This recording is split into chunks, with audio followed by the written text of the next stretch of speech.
Hello, good morning बच्चों। बढ़िया आप सभी लोग। चलिए ध्यान दें, आज हम स्टार्ट करते हैं क्वेश्चन नंबर 6। आज भी हम डबल कॉलम कैश बुक ही सॉल्व करेंगे और लास्ट वीडियो में भी हमने डबल कॉलम कैश बुक ही सॉल्व किया था। अंतर क्या है आप देखेंगे, कॉलम आपके सामने है। अंतर आप केवल अमाउंट के कॉलम में आपको अंतर समझ में आएगा। हमने कल जो प्रैक्टिकल किए थे उसमें डिस्काउंट और कैश का कॉलम था, यानी अमाउंट के कुल कितने कॉलम थे? 2। आज भी हमारे पास अमाउंट के कितने कॉलम है? 2। और ये भी डबल कॉलम कैश बुक की श्रेणी में आता है। बट यहाँ पर देखिए कैश के साथ डिस्काउंट नहीं है, क्या है? बैंक। थ्योरी क्लास जब मैंने पढ़ाई थी तो आपको बताया था कि double column cash bank, discount bank, discount cash ऐसे हो सकता है। तो हमने डिस्काउंट और कैश कर लिया। आज हम करेंगे कैश और बैंक। बच्चों जब कैश और बैंक की बात आती है तो कैश का भी कॉलम है और बैंक का भी कॉलम है। जब कैश और बैंक का एक साथ ही ट्रांजैक्शन होता है तो ऐसी स्थिति में विपरीत प्रविष्टि भी की जाती है, जिसको हम कॉन्ट्रा एंट्री कहते हैं। और ये किस कंडीशन में होगी? जब डेबिट और क्रेडिट दोनों में कैश और बैंक हो, तब ये कॉन्ट्रा एंट्री की श्रेणी में जाएगी। और इसको हम सी से शो करेंगे। अभी कैसे करेंगे? कैश ऐसे तो सिंगल में आपको मैंने बताया कि जिसका खाता बनता है उसका नाम अंदर नहीं है, लेकिन जब कैश और बैंक दोनों के कॉलम है तो ऐसी स्थिति में जब विपरीत प्रविष्टि होगी, अपोजिट एंट्रीज होंगी, यानी ऐसी स्थिति में कैश और बैंक अंदर आएंगे। ठीक है, तो स्टार्ट करते हैं क्वेश्चन नंबर 6 देखें। हेडिंग दी है हमको रोकड़ व बैंक स्तंभीय बही।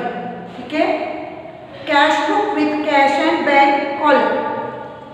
क्वेश्चन है निम्नलिखित व्यवहारों का रोकड़ व बैंक स्तंभीय रोकड़ बही लिखी। ठीक है, रोकड़ और बैंक संबंधी हमने जो कॉलम बनाए हैं तो इसमें हमको प्रैक्टिकल करने 2015 1 जून डेट डाल देते हैं हम। 2015 1 जून माल के विक्रय से रुपया प्राप्त हुआ 1200। आपको बताया गया है कि जो डेबिट पक्ष है वो हमारी जब कैश इंक्रीज होगी तो डेबिट में लिखी जाएगी, और जब कैश डिक्रीज होगी तो कहाँ पर जाएगी? क्रेडिट में लिखी जाएगी। यानी इंक्रीज यानी जब हमारे पास कैश आएगी तो डेबिट में जाएगी तो क्रेडिट में। डेबिट हमारा प्राप्ति पक्ष हो गया और क्रेडिट हमारा जमा पक्ष हो गया। ठीक है, तो डेबिट हमारा प्राप्ति पक्ष हो गया और क्रेडिट हमारा खर्चे वाला पक्ष हो गया, भुगतान पक्ष हो गया। तो यहाँ पर जितनी भी रिसीप्ट्स आएंगी वो आएंगी और यहाँ पर जितना भी हम पेमेंट करेंगे वो आएगा काय में? Credit side. दो पक्ष है आपके पास, लेफ्ट हैंड साइड डेबिट पक्ष और राइट हैंड साइड क्रेडिट। तो सेल किया है हमने, माल के विक्रय से रुपए प्राप्त हुए। इसकी जर्नल क्या बनती है? जर्नल से ही लेजर बनेगी हमारी, कैश बुक बनेगी। तो माल के विक्रय से यानी cash account debit to sales account, ये एंट्री बनती है। Cash account debit to sales account. अब कैश कहाँ पर है? डेबिट। हमारे पास कैश आए तो उसके ऑपोजिट में कौन सी एंट्री है? सेल्स। तो कैश की जगह ऑपोजिट पक्ष का नाम आएगा, यानी to sales. To sales account amount कितना? 1200 रुपए। तो कैश से संबंधित है इसलिए कैश के कॉलम में 1200 रुपए, बैंक में हमने डैश कर दिया ताकि कोई प्रॉब्लम ना हो। ठीक है, नेक्स्ट एंट्री है बैंक में रुपया जमा किया, डिपॉजिट इनटू बैंक। बैंक में रुपया जमा कर रहे हैं तो इसकी जर्नल क्या बन रही है? Bank account debit to cash. आप देख रहे होंगे यदि हम कैश को लेकर चलते हैं तो एंट्री बाय में होगी, तो क्या आएगी? बाय। कैश कहाँ पर है? क्रेडिट में, तो क्रेडिट में एंट्री होगी। ये हमने क्रेडिट में एंट्री कर दी, उसके अपोजिट में क्या लिखा? By bank. ठीक है, चूंकि हमारे पास कॉलम ऑफ कैश और बैंक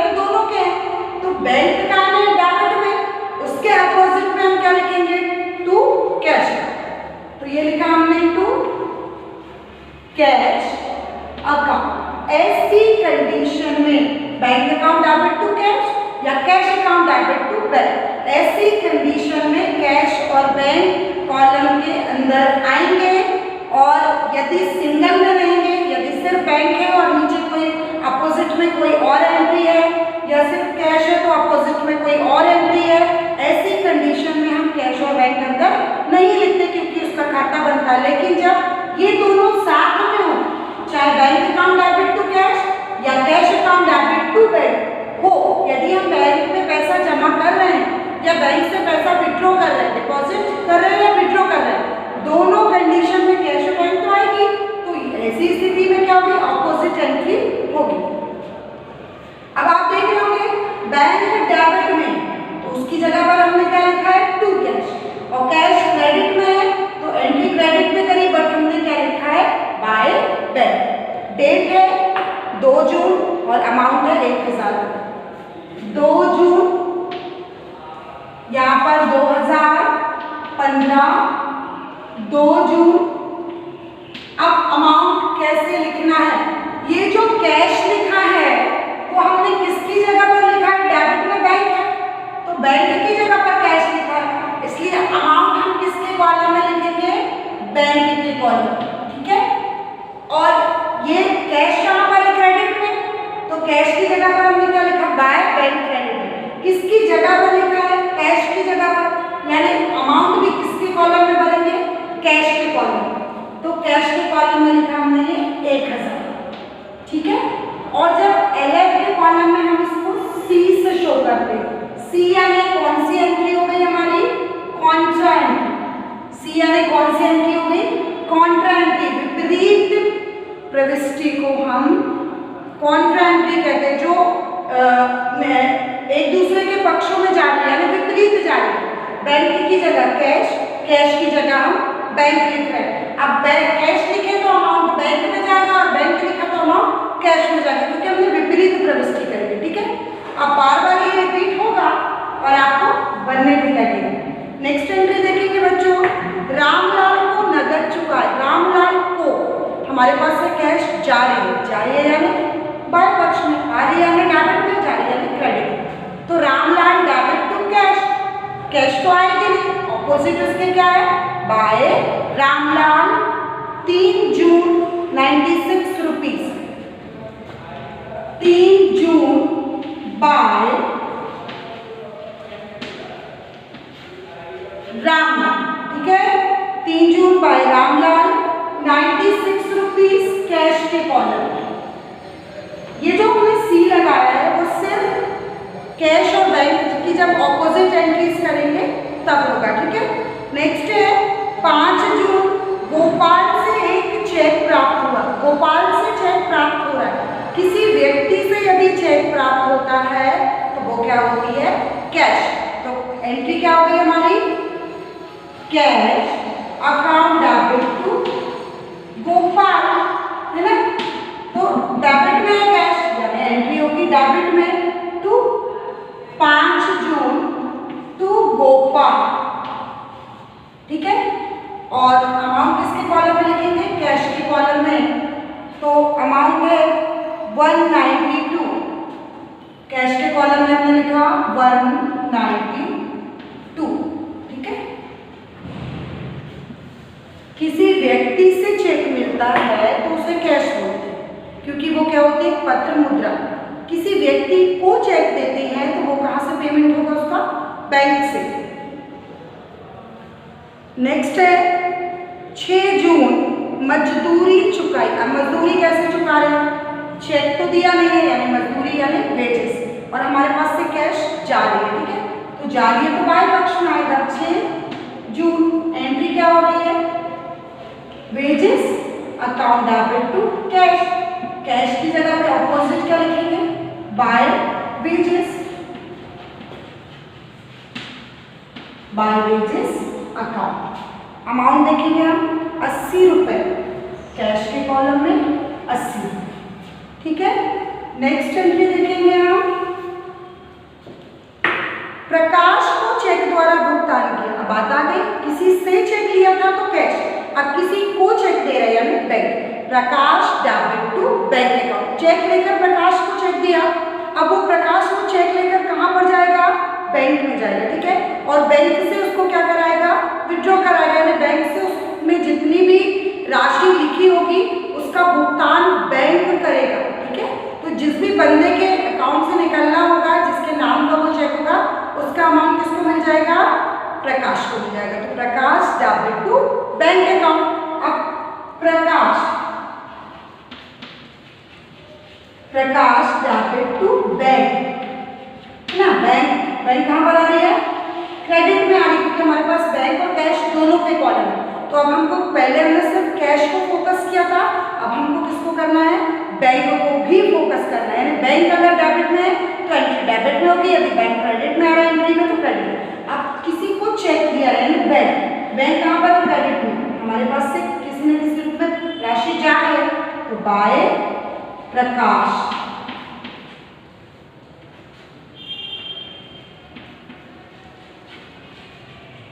बाय प्रकाश 390, अब बैंक के कॉलम में है 390, ठीक है। और डेट हमको दी है बच्चों 15 जून। नेक्स्ट एंट्री लिखेंगे, बैंक से रुपया निकाला 20 जून। अब देखेंगे बैंक से रुपया निकाल रहा है, हमारे पास क्या आ रही है, कैश। कहां से आ रही है, टू बैंक से आ रही है। अभी हमने बताया था कि bank account debit to cash या cash account debit to bank यदि आता है तो कैसी प्रविष्टि होगी, विपरीत प्रविष्टि होगी। यानी कैश की जगह बैंक और बैंक की जगह कैश जाएगा। क्यों, क्योंकि हमारे पास कैश और बैंक दोनों के कॉलम।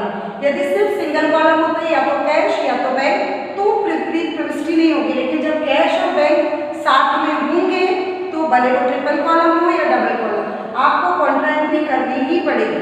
तो आप देख रहे हैं कैश डेबिट में है, यानी ये वाला पक्ष, उसकी जगह पर हम क्या लिखेंगे, बैंक। तो हमने लिखा टू बैंक अकाउंट। डेट कितनी है बच्चों, 20 जून, 300 रुपये, 20 जून। अब ये बैंक जो है वो किसकी जगह पे लिखा है, कैश की, तो अमाउंट भी हम किसके कॉलम में लिखेंगे, कैश के कॉलम, 300 रुपये, और ये बैंक में डच, और इसको सी से हमने शो कर दिया, हमारी कुल कॉन्ट्रा एंट्री कितनी होगी। अब ये तो एक पक्ष हो गया। अब बैंक कहाँ है, क्रेडिट, यानी वो वाला पक्ष, उसकी जगह पर हम क्या लिखेंगे, to cash, sorry by cash. तो ये भी आएगा आपका 20 जून बाय कैश अकाउंट। अब ये कैश जो क्रेडिट में लिखी वो किसकी जगह पे लिखी है, बैंक की जगह पे, इसलिए अमाउंट भी किसके कॉलम में जाएगा, बैंक के कॉलम में जाएगा। 300 रुपये कैश में डैश, और इसको भी हम सी से शो करेंगे। सी यानी कॉन्ट्रा, कॉन्ट्रा यानी विपरीत पक्षों में प्रविष्टि होना, और ये दो ही कंडीशन में होती है, या तो बैंक में पैसा जमा करने पर या तो बैंक से पैसा निकालना। 21 जून रोकड़ी क्रय, रोकड़ी क्रय यानी हमने गुड्स परचेस किया, यानी हमारे पास माल आया, बट हमारे पास से क्या जारी, कैश जारी है, यानी बाय में, तो by purchase account debit to cash, cash तो आएगी नहीं, उसकी अपोजिट एंट्री क्या हो गई, परचेस, यानी 21 जून बाय परचेस अकाउंट। अमाउंट दिया हमको 70 रुपये, कैश के कॉलम में हमने लिखा 70 रुपये, ठीक है। नेक्स्ट एंट्री है 22 जून रोकड़ी विक्रय, अब विक्रय कर रहे हैं, माल जा रहा है, कैश आ रही है, ठीक है। Cash account debit to sales account, अब कैश आ रही है तो यहाँ पर ये वाला पक्ष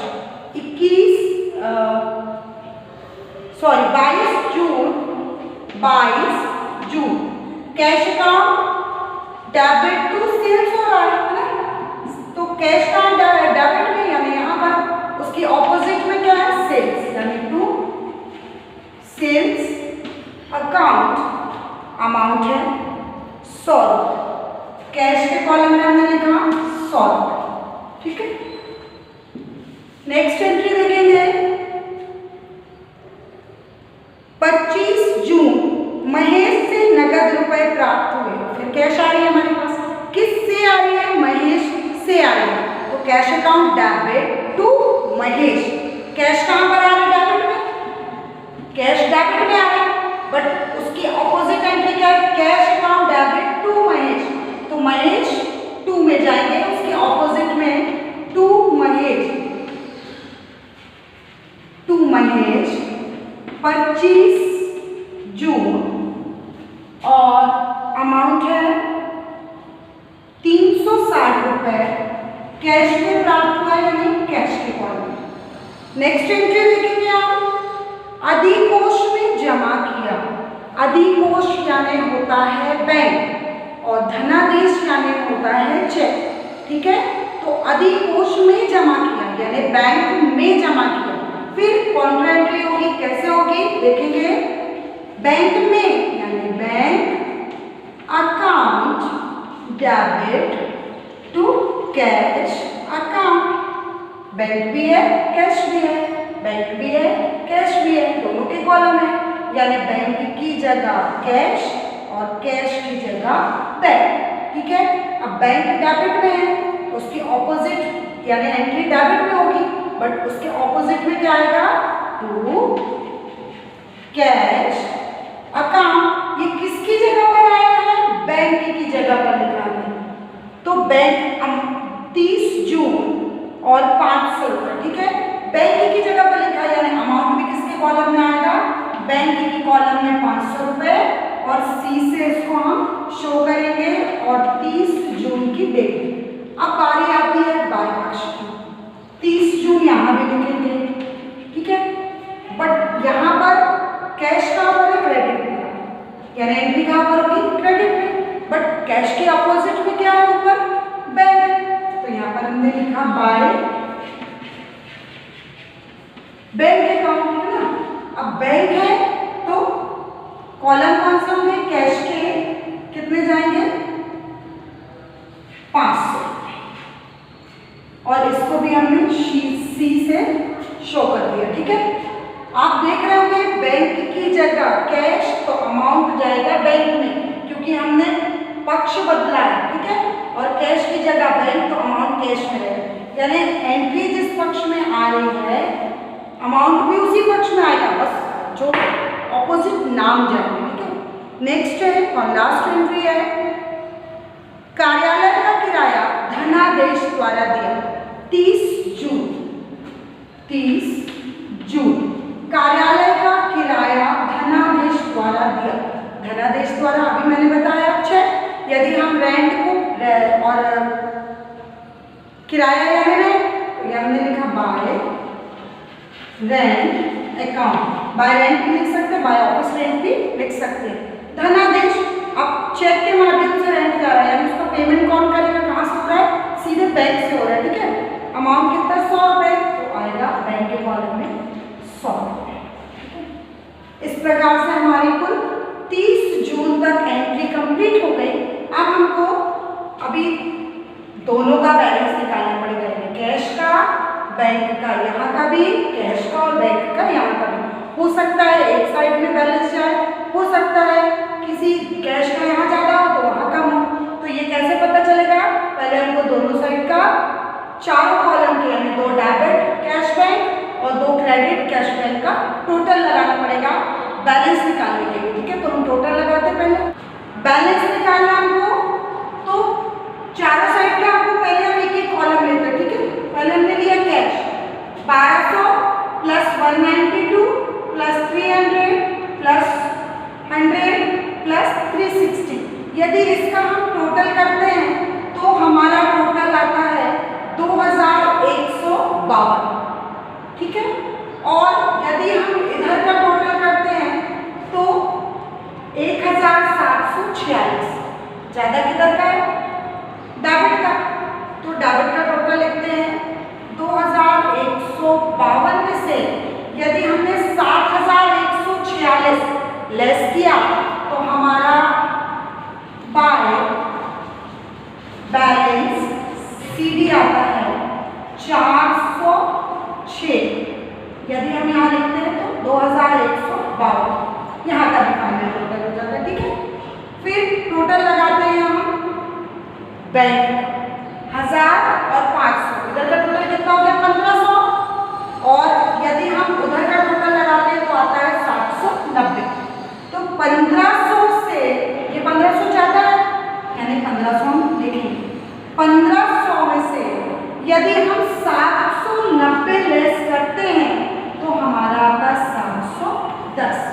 फाइनल टोटल हो जाएगा 1500। ठीक है, तो हमारे कुल कितने आंसर आ गए? 2। ठीक है, एक आ गया, आप देखेंगे ग्रुप में 406 और दूसरा बैलेंस आ गया हमारा 790, यानी डेबिट का ज़्यादा था, डेबिट वाला